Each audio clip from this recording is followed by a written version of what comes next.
Amém. Apocalipse capítulo 1, vamos ler dos versos 4 até o verso 20, uma leitura um pouquinho grande, mas bonita. Apocalipse 1, 4 a 20, leio na Nova Versão Internacional.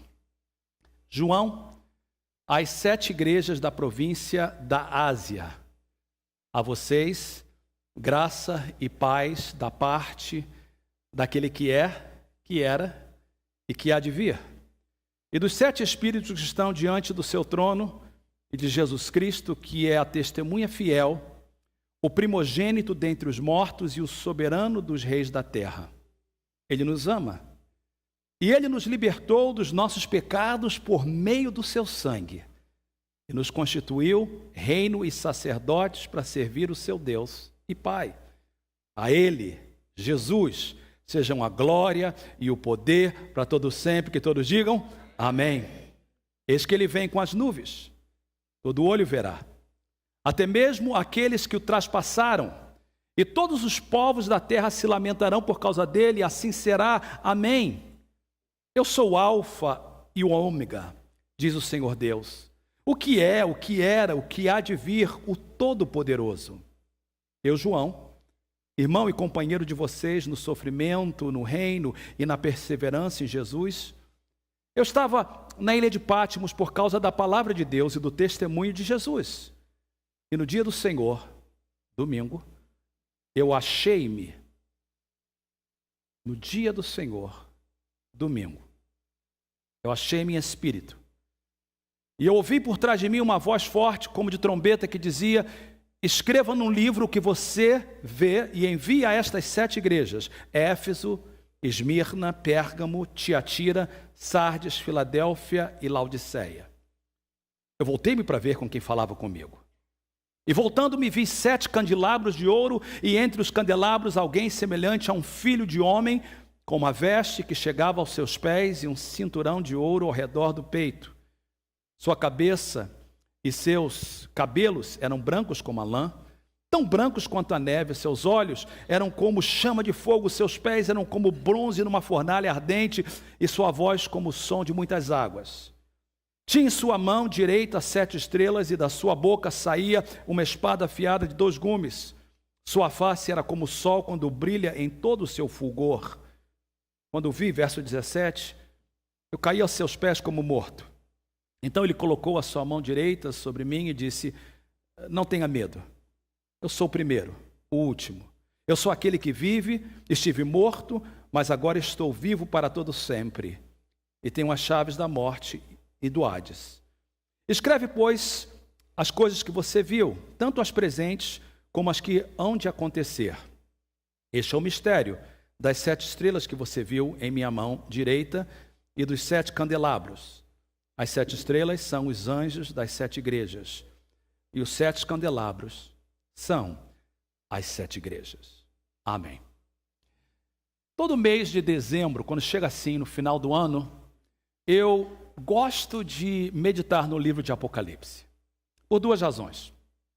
A primeira razão é porque o livro de Apocalipse assegura que Deus está no seu trono e em controle de todas as coisas. E é muito importante para mim, principalmente como indivíduo, como crente, saber que apesar de todas as circunstâncias, ou na minha vida, ou na minha família, mas no mundo de hoje, Deus está em controle. Eu acho que essa mensagem é importante para todos nós. Se você está aqui nessa manhã ouvindo a minha voz, Deus quer que você saiba, independente do que está acontecendo com você, com a sua família, ou no mundo, seja aqui nos Estados Unidos ou no Brasil, Deus está em controle. Deus está no trono. Segunda razão que eu gosto de ler o livro de Apocalipse é porque o livro de Apocalipse, ele me ajuda a lembrar que Jesus vai voltar. E é por isso que nós cantamos o que nós cantamos. A gente vive a nossa vida muito rápido, a gente canta que a gente almeja, anseio, eu espero pela sua volta. Mas às vezes a gente vive a nossa vida como se ele não fosse voltar. E tão certo como ele veio a primeira vez, ele vai voltar na segunda vez. E eu creio que a volta de Jesus Cristo está muito perto. Nós temos um seminário lindo na nossa igreja, inclusive nós íamos ter uma pessoa hoje dando testemunho. Eu peço desculpa de não ter chamado você, que ia dar um testemunho, e você terá a oportunidade. E esse seminário é um seminário muito legal, que nós começamos em 1990. Ele já está por 27 anos treinando pessoas na nossa igreja para o ministério, e não só para o ministério, só pessoas que querem conhecer. Quando eu digo ministério, eu não estou dizendo necessariamente pastor, embora todos os pastores da nossa igreja passaram pelo nosso seminário. Como nós aprendemos, pastor Max pregou aquela mensagem, o ministro é você e eu, nós somos ministros, Deus nos chamou, todos nós, e ser um ministro significa que a gente tem que estar sabendo a palavra de Deus, porque a gente precisa de conhecer. Então, por isso que nós temos esse seminário na nossa igreja. Ele hoje está menor do que era, nós tivemos ocasião de ter 60, 70 alunos. Hoje nós temos menos alunos, porque a maioria das pessoas da nossa igreja já passou pelo seminário, mas se você não passou, esse seminário existe na nossa igreja para te abençoar. E nós vamos, já terminou as aulas? Não, terminou as aulas e recomeça no mês de janeiro. Mas um bom seminarista, uma pessoa que estuda a Bíblia. Eu vou fazer essa pergunta, se você souber, você responde alto, não precisa de levantar a mão. Quantos livros tem na Bíblia? 66, parabéns. Quantos estão no Velho Testamento? 39. Vocês falaram, eu ouvi todo mundo falar, né? É que eu estou no microfone. Então, quantos tem no Velho Testamento? Então, isso significa que no Novo Testamento tem 27. Dos 27 livros do Novo Testamento, quantos são epístolas? Epístola é uma palavra usada na Bíblia para cartas. Quantos dos 27 são cartas? Na verdade, muito mais do que 13. 13 são cartas de Paulo. Paulo escreveu 13 cartas. Mas tem mais uma de Hebreus, que não foi escrito por Paulo. Possivelmente, eu penso que foi escrito por uma mulher. E eu posso dizer isso se você vier para o seminário. E eu vou te mostrar por que eu penso que foi uma mulher. E eu te digo qual a mulher que talvez escreveu. Então você tem Hebreus, e depois você tem as epístolas gerais, que são as epístolas escritas por João, por Tiago e por Judas. E finalmente, o livro de Apocalipse, que não é uma carta. Mas se eu perguntar para vocês sobre as cartas, talvez você vai lembrar de todas, menos do que eu creio ser as mais importantes cartas. Por quê? Essas 7 cartas foram enviadas pelo punho do próprio Jesus. Ele escreveu essas cartas através de João e mandou para as igrejas. Qual foi a última vez que você escreveu uma carta à mão? Quanto tempo faz isso, irmãos? Pensa aí. Não estou falando de e-mail, nem text message, eu estou falando de carta escrita à mão.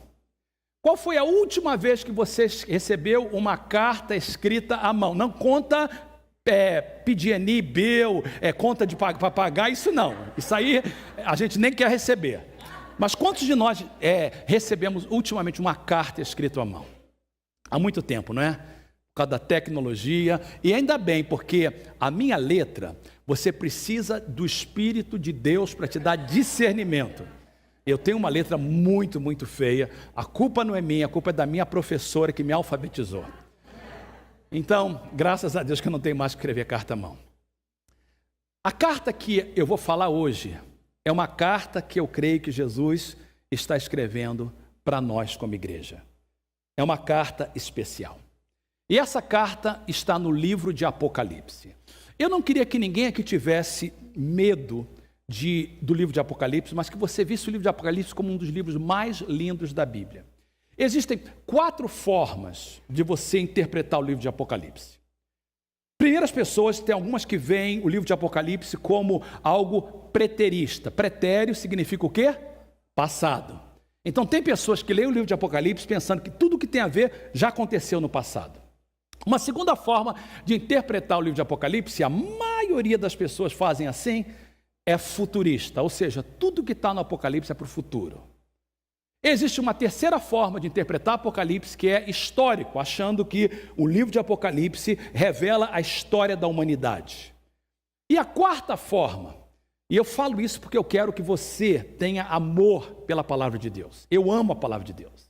A quarta forma de entender o livro de Apocalipse é essa forma simbólica ou literária, que é a minha forma predileta. Quando eu ensino Apocalipse, eu ensino desta forma. Tudo ali é símbolo, todos os números, todos os animais representam alguma coisa. E a gente viu isso quando nós lemos a passagem, João vê 7 candelabros, 7 estrelas. Jesus fala, olha, os 7 candelabros são as igrejas, as 7 estrelas são os mensageiros, são os anjos da igreja. Então, a gente precisa de estudar o livro de Apocalipse dessa forma. A pergunta é a seguinte: por que é que Jesus escolheu essas 7 igrejas para mandar a sua carta? Olha o nome das igrejas. Éfeso. Não, tudo bem, Éfeso a gente conhece porque tem a carta de Paulo aos Efésios. Esmirna, você só conhece porque está em Apocalipse. Pérgamo, Tiatira, Sardes, Filadélfia e Laodiceia. Naquela época existiam igrejas muito mais famosas, a igreja da Galácia, a igreja em Roma, a igreja em Jerusalém, a igreja em Corinto, Antioquia. Por que essas 7 igrejas? E por que 7? Por que não 10? Por que não 12? Porque no livro de Apocalipse, o número 7 representa totalidade. E essas cartas, elas estão, todas elas, essas cidades, elas estão na Ásia Menor, que é hoje a presente Turquia. Então, na Turquia, Ásia Menor. E se você olhar um mapa, você vai ver que essas igrejas, começando com Éfeso e terminando em Filadélfia, está em forma de um círculo. Claramente, essas 7 igrejas são representativas. Olhe, por favor, o que diz cada vez que Jesus fala com essas igrejas. Está projetado para você. Diz assim: aquele que tem ouvidos, ouça o que o Espírito diz às igrejas. O uso do plural claramente está mostrando para nós que não é somente para Éfeso, que não é somente para Esmirna, que não é somente para Filadélfia, que é para todos nós. Essa carta que Jesus mandou é uma carta para você e para mim. É para a nossa igreja. É por isso que eu dei o título da mensagem: uma carta de Jesus para a igreja, mensagem de paz. Não só é para a igreja, mas a igreja não é um prédio. A igreja somos nós, indivíduos. E por isso que você vê que essa frase se repete: aquele que tem ouvidos, ouça. Pergunta para todos aqui, uma pergunta bem fácil de responder. Quem aqui não tem ouvido? Todo mundo tem ouvido? Quem tem ouvido, diga amém. Amém. Pastor, não brinca com a gente. Eu não estou brincando, eu estou enfatizando. Por que ele falou, aquele que tem ouvidos, ouça? Porque todo mundo tem ouvido. E o que Jesus quer dizer é o seguinte: essas cartas não são só para todas as igrejas, mas essa é uma carta minha para você.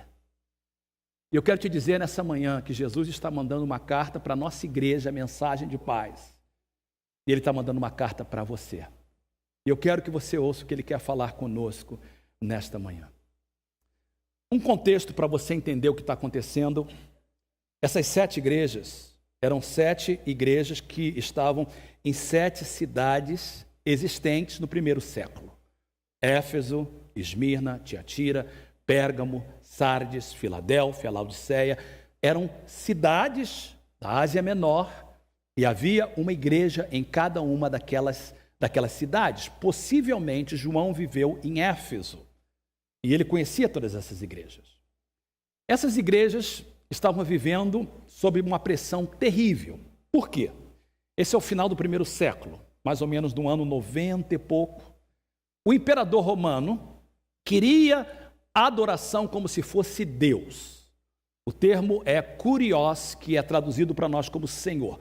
Todo cidadão romano ou que vivesse dentro do Império Romano tinha que dizer que o César, imperador romano, é kurios, é Deus. O cristão entendia que o único Senhor, o único kurios é Jesus. Por causa disso, os crentes estavam sofrendo uma pressão para abandonar a sua fé. Estavam passando uma pressão tremenda, sofrimento, mortos. Aliás, todos os 11 discípulos já tinham morrido. Outros mártires, começando com Estevão, também morreu. E João era o último dos 12. Um velhinho, talvez com quase 90 anos. Por alguma razão que Deus escolheu ele para fazer isso, ele não morreu de morte como mártir, ele morreu de morte natural. Só que ele foi exilado para essa ilha chamada Pátimos. E o Espírito Santo dá a ele uma revelação para trazer uma mensagem para essas igrejas que estavam passando sobre grande pressão nas suas vidas. Eu falo isso porque nós estamos no final do ano de 2017. E eu sei que todos nós passamos durante a nossa vida por pressão de vários jeitos. Eu estava falando com esses jovens essa semana e eu sei que eles estão passando por uma pressão tremenda. Você sabe que é triste isso, mas a partir de 1 de janeiro a maconha está totalmente legalizada na Califórnia. Eu ando ali em São Francisco e você vê no outdoor ali escrito, agora você pode comprar maconha. É triste isso. Os nossos jovens vão para a escola, aprendem aqui uma coisa, aprendem em casa outra coisa. A pressão da droga, do sexo ilícito, daquela agenda dizendo que o casamento não é necessário, ou se há casamento, o casamento entre pessoas do mesmo sexo é ok. A pressão deles é muito grande. Mas eu não sei, aquelas pessoas que têm mais ou menos a minha idade, que é novo como eu, lembra dos anos 60? Eu nasci em 61. E os anos 60, principalmente no Rio de Janeiro, eu fui crente toda a minha vida. E eu passei uma pressão tremenda, porque na época que eu fui criado no Rio de Janeiro, nos anos 60, início dos anos 70, ser crente não era moda. Hoje no Brasil ser crente é moda. Então hoje você tem jogador de futebol, político, todo mundo é crente. Na minha época, crente era minoria. E quem era crente era chamado de Bíblia, era chamado de nomes, não era fácil ser crente. E eu me lembro da pressão que eu sofria na escola, da pressão que eu sofria pelos meus amigos. Toda a época que a gente vive tem pressão. Mas eu queria falar como pastor de vocês nesse momento, o que o Espírito Santo falou no meu coração para falar com vocês. É que a nossa fé, os nossos valores, aquilo que nós cremos, está sendo provado nesse momento. Você e eu vamos passar por pressão na nossa vida para que a gente ou fique firme com Deus ou abandone a nossa fé. O que você vai fazer quando você for pressionado? Quando você for perseguido? Eu li uma frase que eu coloco para vocês, eu acho ela interessante. Diz o seguinte: o importante não é o que acontece comigo, mas o que acontece em mim. Ou seja, o importante não são as coisas que eu vou passar, mas como eu vou reagir a essas coisas. O que acontece dentro de mim quando a minha fé é provada? O que acontece dentro de mim quando eu sou perseguido, quando eu sou provado? Essa é a grande pergunta. E essa é a pergunta de Jesus na sua carta para nós como igreja. Eu queria que vocês olhassem para os projetores e ver como cada igreja respondeu à pressão. Preste atenção, todas as igrejas sofreram pressão, mas cada uma delas respondeu à pressão de forma diferente. Vamos olhar a igreja de Éfeso. Éfeso deixou o seu primeiro amor. Quando ela estava sob pressão, ela esqueceu de onde veio e o que Cristo fez por ela. O tempo foi passando e Éfeso foi aquela igreja que começou no poder, na unção. Se você ler em Atos como ela começou na unção de Deus. Mas quando o tempo foi passando, a pressão do mundo, a pressão do dia a dia, ela deixa o seu primeiro amor e ela esquece do que Jesus fez por ela. A igreja de Esmirna, vamos ver como ela respondeu. Ela perdeu o ânimo, ela ficou com medo. A perseguição, na verdade, ia aumentar e o medo aumentou mais ainda. Quanto mais pressão, mais medo. Veja como as igrejas de Pérgamo e Tiatiro responderam à pressão.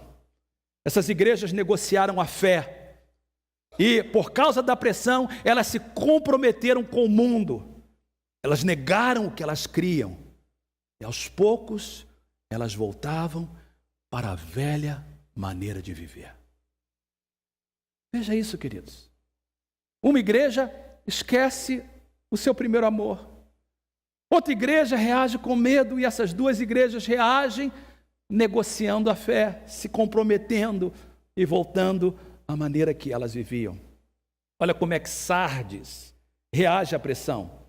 Ela perde o vigor, ela se torna morta espiritualmente. E somente um pequeno remanescente permanecia vivo.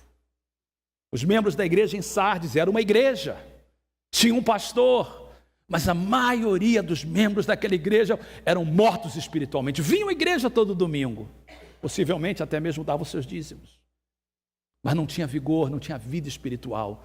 E era somente um grupinho de pessoas que orava, que buscava o Senhor. Olha a igreja de Laodiceia. Laodiceia é muito interessante porque essa igreja não sofria tanta perseguição. A perseguição era menor. E porque elas não estavam sofrendo tanto, elas achavam que elas eram melhor do que os outros. Elas tinham autoconfiança e se tornaram egocêntricos, achando que eles eram melhor do que os outros. Você sabia que há mais de 2 bilhões de crentes no mundo, a maioria dos crentes no mundo estão vivendo sob perseguição? O que nós estamos vendo aqui, nesta manhã, essa liberdade que nós temos de cultuar a Deus, muitos crentes não têm essa liberdade. E às vezes porque a gente não sofre como eles sofrem. Eu já estive na China e eu vi os crentes na China e o vigor deles é muito maior. Eu já fui à África, eu já vi os crentes na África, o vigor deles é muito maior. E às vezes porque a gente não sofre tanto, a gente se torna morno espiritual, como a igreja de Laodiceia. Somente a igreja de Filadélfia teve uma reação diferente. A igreja de Filadélfia permaneceu firme, apesar das circunstâncias. A igreja de Filadélfia olhava para Jesus e não para as circunstâncias. E por isso, a igreja de Filadélfia não perdeu a esperança e não perdeu a fé. Jesus está nos mandando uma carta hoje, porque Deus, através desse pastor, quer que todos nós permaneçamos firmes, que a gente não possa negociar a nossa fé, que a gente não se torne morto espiritualmente. E eu estou pregando essa mensagem porque é uma mensagem que está vindo do meu coração como pastor de vocês, e eu creio que Jesus está enviando essa carta para todos nós que estamos aqui, membro da Igreja de Mensagem de Paz. E se você nos assiste, é porque o Espírito Santo está falando com você também, dizendo o seguinte: nesse mundo você vai ter a tribulação, nesse mundo você vai ter aflição, nesse mundo as pessoas vão querer que você negocie a sua fé, e como você vai agir sobre pressão.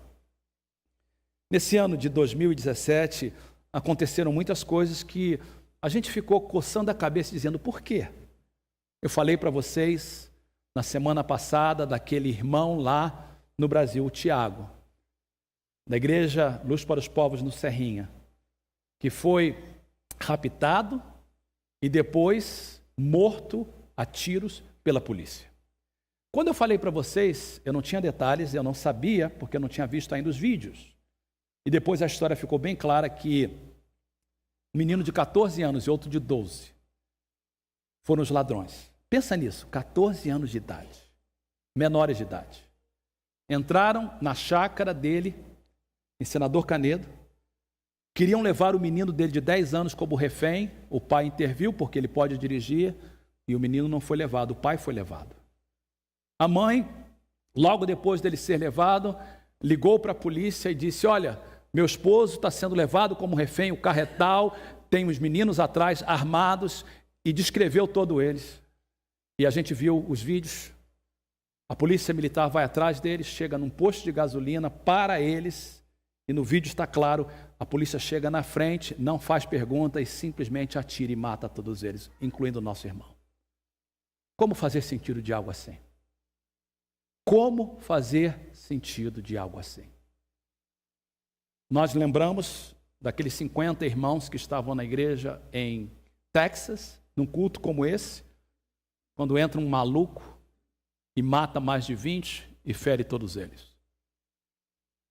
Esses casos são extremos, mas eu e você vamos passar por outros casos de pressão. Eu espero que a gente nunca passe por essa dor que esses irmãos passaram e estão passando. A gente precisa de orar pela esposa dele, pelos seus filhos que ficaram. Inclusive, eu quero, como igreja, mandar uma oferta para ajudar a eles nesse momento difícil. Eu quero abençoá-los como igreja, como parte do nosso dízimo e oferta. Eu vou tirar uma parte para mandar para eles, para que eles saibam que a nossa igreja não só orou por eles, mas nós vamos fazer alguma coisa. Mas como fazer sentido de coisas assim? Há uma passagem no livro de Gênesis que me chama muita atenção. Está projetada para você, diz assim, que depois de um tempo, Deus provou Abraão. Deus, depois de um tempo, vai te provar também. Talvez você tenha sido provado já nesse ano de 2017. E é por isso que eu prego essa mensagem até daqui a durante 3 domingos, preparando para o Natal. Eu vou pregar só no livro de Apocalipse. Porque eu quero que a gente entenda que Deus está em controle, mas isso não significa que coisas não vão acontecer, porque assim como Deus provou Abraão, Deus também vai permitir que você seja provado. E na própria carta, no próprio livro de Apocalipse, em uma das cartas, diz o seguinte, olha o que diz, projetado para você. O diabo lançará alguns de vocês na prisão para prová-los. Por que eu estou mostrando isso? Porque quem matou o irmão Tiago não foi Deus, foi o diabo, através dos seus mensageiros. Mas Deus permitiu. Eu não entendo o porquê. Não faz sentido para mim o porquê. Um dia, talvez eu pergunte a Deus o porquê. Agora, Ele não está me dizendo o porquê. Mas eu sei que Ele permitiu, porque nada acontece nesse mundo sem a permissão de Deus. Alguém diz assim, pastor, mas isso não faz sentido. Então, se Deus permite todas as coisas, então Deus é aquele que criou o mal? Não, Deus não criou o mal, Deus criou o bem. Mas quando há ausência do bem, o mal reina. Deus não criou as trevas, Deus criou a luz. Mas quando há ausência de luz, nós temos trevas. Nós vivemos num mundo caído.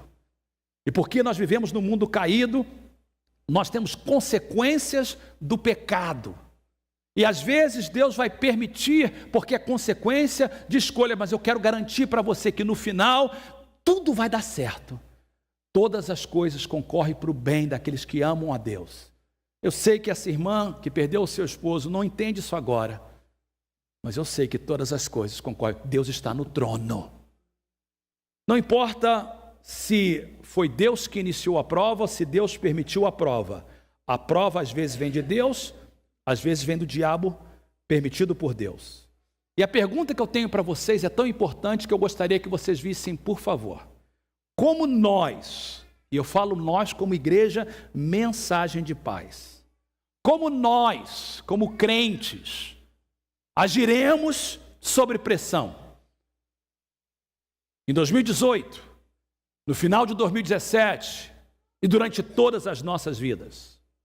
Quando você e eu fomos pressionados, nós vamos negociar, desistir, nos comprometermos, desanimarmos, permitirmos as circunstâncias roubar a nossa força e alegria, vamos acusar a Deus ou vamos permanecer fiel? Queria que você olhasse, por favor, essas palavras que estão projetadas. Porque há pessoas aqui na nossa igreja que têm negociado a sua fé. Tem pessoas que estão desistindo, tem pessoas que estão se comprometendo, tem pessoas que se tornaram desanimadas. Algumas pessoas estão acusando a Deus. Mas o meu objetivo e a razão pela qual o Espírito Santo envia uma carta para a nossa igreja é porque nós queremos que a gente permaneça fiel ao Senhor. Quantos podem dizer amém? Vamos falar sobre um assunto importante, concluindo em poucos minutos. Esperança quando estamos sob pressão. Vamos aprender como é que Jesus ensinou para eles. Como é que Jesus falou para eles assim, olha, vocês estão sob pressão, aqui está a receita de como ser vencedor sob pressão. Porque o que Jesus falou para eles é para nós, é para você e para mim. A receita de vencer sob pressão. Primeira coisa que Jesus faz, ele encoraja a eles lembrando quem ele é. Você tem a sua Bíblia aberta em Apocalipse? Por favor, se não tem, abra comigo, porque eu vou ler alguns versículos rápido e você pode acompanhar comigo. Todas as cartas, eu estou no capítulo 2 e 3 de Apocalipse. Todas as cartas começam com uma descrição de Jesus. E a descrição é baseada na visão do capítulo 1. Ouça ou leia comigo cada descrição. Todas começam com a frase: estas são as palavras daquele que... 2:1, aquele que tem as 7 estrelas em sua mão direita e anda entre os 7 candelabros de ouro. O que significa isso? Eu tenho os pastores na minha mão, eu ando no meio da igreja. 2:8, este é aquele que é o primeiro e o último que morreu e tornou a viver. 2:8. 2:12, esse é aquele que tem a espada afiada de 2 gumes. 2:18, este é aquele que é o Filho de Deus, cujos olhos são como chama de fogo, os pés como bronze reluzente. 3:1, este é aquele que é santo, aquele que tem os 7 Espíritos de Deus e as 7 estrelas. Olha o 3:7, eu amo essa. Esse é aquele que é santo, verdadeiro, que tem a chave de Davi, o que ele abre ninguém pode fechar, o que ele fecha ninguém pode abrir. 3:14, este é aquele que é a testemunha fiel e verdadeira, o soberano da criação de Deus. O que Jesus está fazendo? Jesus está dizendo o seguinte: se eu e você queremos vencer quando estamos sob pressão, primeira coisa é olhar para Jesus e saber quem Ele é. É por isso que o meu desejo é ajudar você a conhecer Jesus, é conhecer a Bíblia, porque se você conhece Jesus, você vai conseguir entender que Ele é o Rei dos Reis, Senhor dos Senhores, e se Ele venceu, você vence também. É por isso que a autora de Hebreus diz, olhando para Ele, Jesus, autor e consumador da nossa fé. Primeira coisa então, Ele lembra quem Ele é. Segunda coisa que Ele faz, Ele lembra quem eles são, dizendo que eles conhecem. Você não precisa de abrir, só apenas ouça. 5 cartas começam com: conheço as tuas obras. Uma como conheço as tuas aflições. Uma como sei onde vives. O que Jesus está dizendo? Ele está dizendo assim: eu te conheço. Eu sei tudo sobre você. Eu sei o que você está passando. Essa manhã, o Ângelo estava presente na igreja. Eu tenho orado pelo Ângelo. Eu sei que ele é muito forte. E eu entendo, eu dou graças a Deus pela sua força. Mas o Ângelo vive aqui 24 anos. Eu tenho um amor pelo Ângelo muito grande como um filho. Eu lembro quando o Ângelo chegou na igreja. Eu lembro o dia exato que o Ângelo foi salvo. Eu lembro quando eu o batizei. E o Ângelo tem 24 anos na América sem ver os seus pais. E eu sei que alguns de vocês estão passando por isso também. E o seu pai faleceu sem ele poder vê-lo. E eu sei que ele está passando por isso, esse momento que, por mais que ele mostre força, eu sei que está difícil para ele. E quantos de vocês estão passando por coisas que talvez ninguém entende? Mas Jesus está mandando dizer para você o seguinte: eu te conheço. Eu sei o que você está passando. Às vezes as pessoas perguntam assim: aonde está Deus quando eu estou sofrendo? E a resposta é: eu estou do teu lado.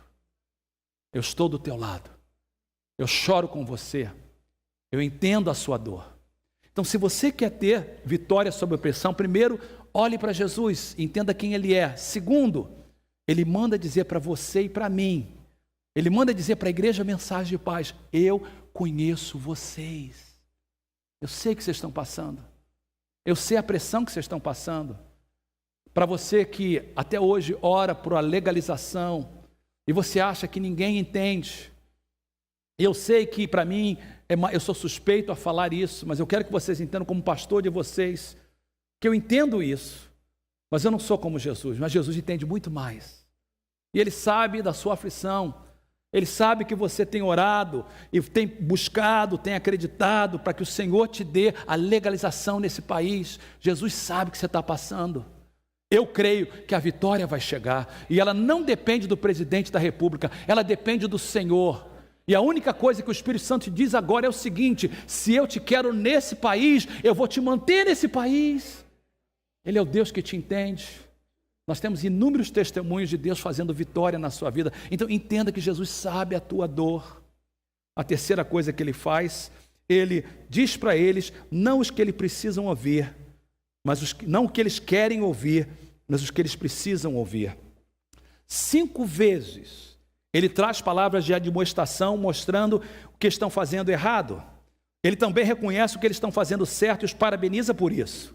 Ele não só diz para o que eles fazem de errado, mas interessante, ele mostra também o que devem fazer para consertar. Ouça, para aquela que esqueceu, ele manda lembrar e praticar as primeiras obras. Para a igreja desanimada, ele traz palavras de ânimos mostrando que a tribulação vai passar. Para aquela igreja que havia negociado a fé, ele os exorta a arrepender, senão sofrerão grandes consequências. Para a igreja morna, autossuficiente, ele é muito duro. E ele diz que está pronto para vomitá-los da sua boca. Mas logo ele diz, eu repreendo e disciplino aqueles que eu amo. Por isso, seja diligente, arrependa-se. Eis que estou à porta e bato. Se alguém ouvir a minha voz e abrir a porta, eu entrarei, cearei com ele e ele comigo. Jesus dá palavras de ânimo para todas as pessoas. E por último, a forma que Jesus fala para eles vencerem, ele promete a ele recompensa para os vencedores. Eu queria que você novamente olhasse na sua Bíblia para acompanhar comigo. Como eu falei para vocês, todas as cartas terminam com a frase: quem tem ouvidos, ouça o que o Espírito diz à igreja. Ou seja, esta é uma palavra universal para todos nós. Olha as 7 promessas. 2:7, capítulo 2:7. Ao vencedor darei o direito de comer da árvore da vida que está no paraíso de Deus. Isso é vida eterna. Ao vencedor darei de comer, verso 11, da árvore da vida que está no trono, no paraíso de Deus ali. Verso 17, aquele que tem ouvidos ouça. 2:17, o que o Espírito diz às igrejas. Ao vencedor darei do maná escondido, também lhe darei uma pedra branca com um novo nome nela escrito, conhecida apenas por aquele que o recebe. Há um significado tremendo aí, que eu não tenho como explicar em poucos minutos, mas a verdade é, ele está dizendo, vocês são meus, quem vencer está seguro comigo. 2:26-28, aquele que vencer, essa é a chave. 2:26-28, todo mundo por favor leia. Ao que vencer, bem alto se você tem a NVI. Ao que vencer e o quê? A NVI coloca assim: ao que vencer e fizer a minha vontade. Leia a NVI comigo. Ao que vencer e fizer a minha vontade. Todos juntos? Ao que vencer e fizer a minha vontade. Eu leio agora o final. Até o fim darei autoridade sobre as nações. Ele os governará com cetro de ferro e as despedaçará como um vaso de barro. Eu lhe darei a mesma autoridade que recebi de meu Pai, também lhe darei a estrela da manhã. 3:5, o vencedor será igualmente vestido de branco. Jamais apagarei o seu nome do livro da vida, mas o reconhecerei diante do meu Pai e dos seus anjos. Farei do vencedor, capítulo 3, verso 12. Farei do vencedor uma coluna do santuário do meu Deus. Dali ele jamais sairá. Escreverei nele o nome do meu Deus e o nome da cidade do meu Deus, a nova Jerusalém que desce do céu da parte de Deus, e também escreverei nele o meu novo nome. Para terminar, 3:21. Ao vencedor eu darei o direito de sentar-se comigo no meu trono, assim como eu também venci e sentei-me com meu Pai em meu trono. Eu quero concluir pedindo para você olhar para mim, porque eu quero fazer uma pergunta final. Essas cartas foram escritas no final do 1º século. A gente avança o relógio da história para o dia 3 de dezembro de 2017. E no dia 3 de dezembro de 2017, Jesus envia uma carta para nós, dizendo que nós vamos ser pressionados, mas Ele está conosco. E Ele pergunta para a gente assim: como é que vocês vão reagir quando forem pressionados? quando as pessoas quiserem tirar a tua fé. Como Éfeso, vocês vão abandonar o seu primeiro amor? Vocês vão ficar com medo? Vocês vão negociar a sua fé? Vocês vão achar que vocês são melhores do que os outros? Autossuficientes, que podem vencer sozinhos? Ou vocês vão depender de mim e permanecer fiel? Jesus nos diz o seguinte: lembra quem eu sou. Saiba que eu sou o Rei dos reis, o Senhor dos senhores. Eu sou o primeiro, sou o último, o alfa, o ômega. Eu morri, eu já venci. Eu tenho as chaves da morte e do inferno em minhas mãos. O que eu abro, ninguém fecha. O que eu fecho, ninguém abre. Eu sou o Senhor de vocês. Eu conheço as necessidades que vocês têm. O meu Pai está no trono, eu estou do seu lado. O mundo pode parecer que eu não estou no trono, mas eu estou. E vocês têm que olhar para mim. Ele nos exorta, dizendo o que a gente deve fazer correto. E Ele nos dá promessas. E a pergunta nessa manhã é essa: como você vai responder a carta que Jesus escreve para você?